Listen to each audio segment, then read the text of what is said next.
What's up, everybody? Welcome back to the channel. So if you watched my last video, we went over how to do some guillotine chokes. We did a normal one and then we did an arm in.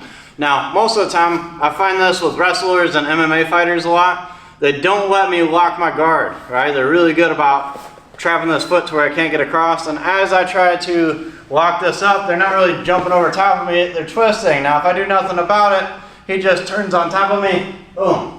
So as I feel him twist, and sometimes I just let him do it. If I've rolled with a person a bunch, or I know that they're really strong and they're gonna jump over, I just get ready for it.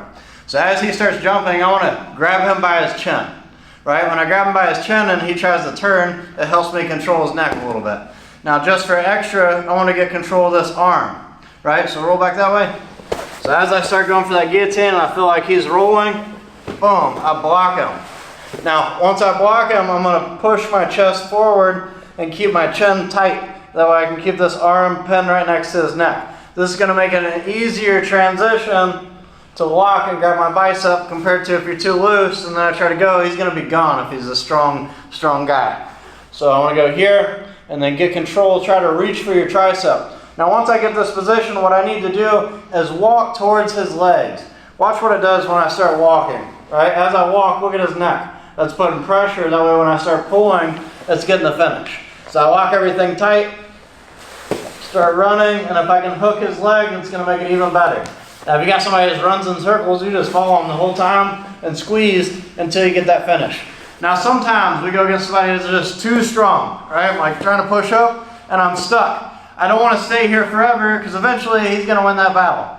So what I wanna do instead is I'm gonna bring this all the way up and over top. And I want to make a connection with my hands. Now we're going to thread the needle and start coming up and over. Now as I come over top, I'm pinching. I don't want him to go too far to where he can come up on a single leg. So as soon as I come up, I'm putting my shoulder onto him and keeping him here.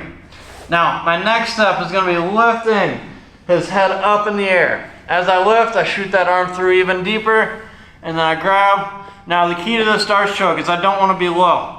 I'm low if I want to create a block to stop him from running or going flat. When I want to finish, I go up high.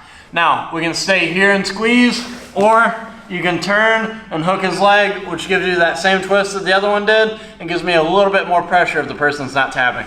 So from that angle here, we started like this. I'm trying to finish, but he's got that elbow. He's too strong. So I want to make a connection with my hands and then push with my chest and my body over top and shoot through. That way I can start working for my darce choke now. So the first one was an anaconda, and now this one is a darce choke. So now I'm gonna go up high and squeeze. The difference between the darce choke and the anaconda, with the darce, I'm going through the armpit. So it'll look more like this. So I go through the armpit, get the finish. With the anaconda, I'm going through the neck and locking just like I would a basic rear naked choke. So you can always transition these together. If I'm not getting one and he starts wrestling up on top, I can transition to the next one and finish.